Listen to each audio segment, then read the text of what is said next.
అది ఈ కంపు భయపడుతుండట. నువ్వు పేరు పెట్టినట్టు కంపెనీ కంప ఏంది ఆ పేరు? ట్రంప్ ట్రంప్ ఓ టంప. ఏమో నాకు అనవస్తుంది టంపు కంపు. ట్రంప్ కంపు భయపడుతుండట. నన్ను ఏదో ఒక రోజు మింగుతారు, నాకు జీవితం మీద నమ్మకం లేదు, బతుకు మీద ఆశ లేదు, ఈ ఏదో ఒక నాడు నన్ను మింగుతారు అని భయపడుతుండట. ఎవరో ఆయన కాల్చబోయేటగా, కాల్చబోతే చేతి కింద అడ్డుకొని ఈయన ఆలను కాల్చేటట. ఏంది కదా మరి భయపడుతున్నాడ.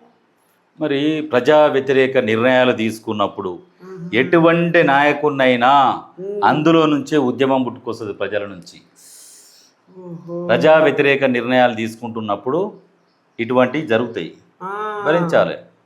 వాడు గంత త్వరలోకి వచ్చి కాల్చేదాకా వీళ్ళు బయట ఏం చేస్తుండ్రా? వస్తాడు ఇక కొట్టాలి అనుకున్నప్పుడు వస్తాడు, అడిగి ఏడికెళ్ళని వస్తాడు అడిగ. అంతేనా? మరి ప్రజా వ్యతిరేక నిర్ణయాలు ఉన్నప్పుడు ఎంత మనసు కలిసి వేసి ఉంటే అట్లా ముందరికి వస్తాడు. శత్రుత్వం ఉండదు అమెరికాలో. ఈ ప్రజా వ్యతిరేక నిర్ణయాలు ఇటువంటివి తీసుకున్నప్పుడే ఇట్లా ముందరికి వస్తారు అన్నట్టు వీళ్ళంతా. అట్లా అందుకనే ఏం చేసినా సుంకాలని చెప్పేసి వివిధ దేశాలని, మన భారతదేశాన్ని అయితే ఒక పిచ్చిబందిలాగా ఆడుకుంటున్నాడు తంపో నువ్వు అన్నట్టు. కంపు ఆ కంపు అనేటోడు విపరీతంగా ఆడుకుంటుండు. ఈ భారత్ సపోర్ట్ చేస్తలేదు, వాడు ఎటు ఆడాడితే అటు వంగుతూనే ఉంది. అట్లాంటి పరిస్థితులలో ఉన్నది. చైనా ఓడు లెక్క పెట్టడు, లేస్తుంది. నువ్వెంత నీ బెషాత ఎంత అంటాడు చైనా ఓడు. వెనకడికి దేవతల కాలంలో తాడి చెట్టు ఉండేగా, తాడి చెట్టు కళ్ళు కోసం వంగమంటే వంగేదంటే లెమ్మట లేచేదట. గట్టినే ఉందా కథ? గట్టినే ఉన్నది. సేమ్ మోడీ కథ అట్నే ఉన్నది, కంపు కింద గట్లే ఉన్నది. మరి ఇది ఎన్నడు మారుతుందో ఏం జరుగుతుందో చూడాలి. ఇక్కడ ఏంటంటే ఇంకొక విషయము, యుద్ధ మేఘాలు. ఇరాన్ అమెరికా ఇద్దరికి యుద్ధాలు నడుస్తాయట. అమెరికా ఇప్పుడు ఇరాన్ మీద దాడి చేస్తుందట. గ్రీన్లాండ్ కైవసం చేసుకుందామని చెప్పేసి ఇక అట్లా ఇక్కడ వీలైనంత త్వరగా ఖాళీ చేయండి. భారతీయులకు ఇండియన్ ఎంబసీ అడ్వైజరీ. అణు ఒప్పందంపై అమెరికా ఒత్తిడి, లక్షిత దాడులపై యోచిస్తున్న అధ్యక్షుడు ట్రంప్, రగులుతున్న ఇరాన్, విద్యార్థుల తీవ్ర నిరసనలు. ఇప్పుడు తెలివి తక్కువ ప్రపంచంలో. రాజ్యం అంటే పెద్దదే, అంటే నెరి అంత పెద్దది కాదు. మన దేశం అంత ఉంటుందా? కొంచెం తక్కువ ఉంటుంది. అట్లా మరి అంత పెద్ద దేశంతో ఢీకుంటుందా? అది ఢీకుంటుందా అంటే ఇప్పుడు మిగతా దేశాలు కూడా దానికి కూడా సపోర్ట్ ఉన్న దేశాలు ఉంటాయి. ఇప్పుడు నేనున్నా ఓ అమ్మ ఇప్పుడు డబ్ల్యూడబ్ల్యూ ఫైటర్ వస్తారు, ఆడొస్తాయంటే కనీసం నాకు పొద్దుగా లేస్తే న్యాయం ఉంటావు, మా వంచోళ్ళకి ఎట్టొస్తావని రావా? అట్లా ఇరాన్ కూడా కొన్ని దేశాలు ఉంటాయి. మరి కంపు పాకిస్తాన్ వాళ్ళకు మనం యుద్ధమై తుచ్చో, నేను ఫోన్లు చేసి యుద్ధం ఆపిన మొగోడిని అని ఆయన 7 సభలలో చెప్పుకుంటూ ఆపిండు. మరి ఇప్పుడు ఇరాన్ మీద ఆయన యుద్ధం ఎందుకు చేస్తుండు మొగోడు? ఆయిల్, పైకము, అణు ఒప్పందము, ఏదో ఒక వంక పెట్టాలి. అణు ఒప్పందం కుదుర్చుకోవాలి. అణు ఒప్పందం అంటే వీళ్ళిగా అణు ఒప్పందం అంటే ఈడ ఏమున్నాయి వాళ్ళకన్నీ తెలవాలి. ఎట్లా తయారు చేస్తారు, ఏం తయారు చేస్తారు మొత్తం చెప్పాలన్నట్టు. అణు ఒప్పందం ఉన్న సంవత్సరం అంతా బయట పెట్టాలి. ఎంత రావసాకూడు కంపు.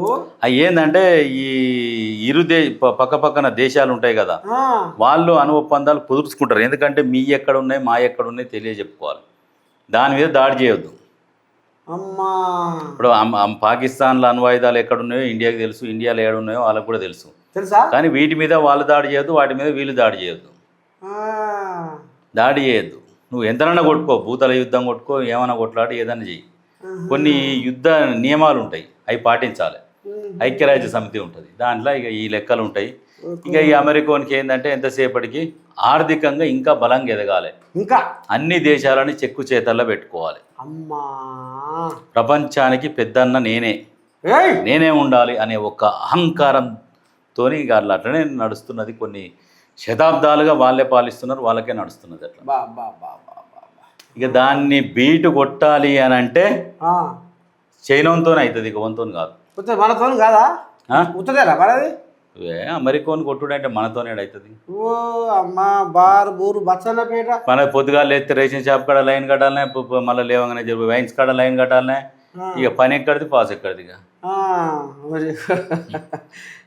ఇప్పుడు అమెరికాని కొట్టాలంటే చైనా ఓన్తో సాధ్యమవుతుంది. చైనా ఇండియా రెండు కలిస్తే కొట్టేస్తాయి. కానీ పక్క దేశాలతోని మంచిగా స్నేహబంధం ఏర్పరచుకుంటే చాలా మంచిది. కానీ ఇక చైనా వాడు కూడా ఆడు కూడా ఓర్స్తలేరటగా ఎవడు చైనా వాళ్ళు కూడా చైనా వాడు ఓర్స్తలేరటగా ఓర్స్తలేడు అంటే వానికి భూభాగం తక్కువైంది, జనాభా ఉన్నది, భూభాగం కావాలి. వాన ఆలోచన ఎట్లయిందంటే భూమి జరగాలి, అటింత ఇటింత జరగాలి. భూమి అయితే పుట్టదు అవు పుట్టదు కాబట్టి ఇటింత నూక్క రావాలి, ఇటింత నూక్క రావాలి. అమ్మో ఆడ ఆ ఉపాయం మీద ఉండు. ఆడ ఉపాయం ఎవ్వని ఉపాయం ఆడు. మధ్యలో నేపాల్ ఉండేగా నేపాల్ని ఎప్పుడో నవ్వులుతారు. అంతేనా నేపాల్ మంచిగా లేదు, అది భూభాగం లేదు, ఆ కొండలు గుట్టలు ఇవన్నీ ఉండేసరికి జర దాన్ని మలుపుతలేరు. అట్టనా మంచిగా సాయిల్ మంచిగా ఉన్న దాని వల్ల మలుపుతూనే ఉంటారు. ఆ, పక్కకుంటే రోజు ఇంత డొలుపుకుంటే వస్తే అదే ఇక అయ్యే బావికాడ కనుక వరం జరిపినట్టుగా వరం పక్కన ఉందంటకు. ఇక గెట్లు జరుపుకుంటే లోపలికి వచ్చినట్టే. ఇక సరే ఇంకా ఇట్లా నడుస్తున్నది అన్నట్టు.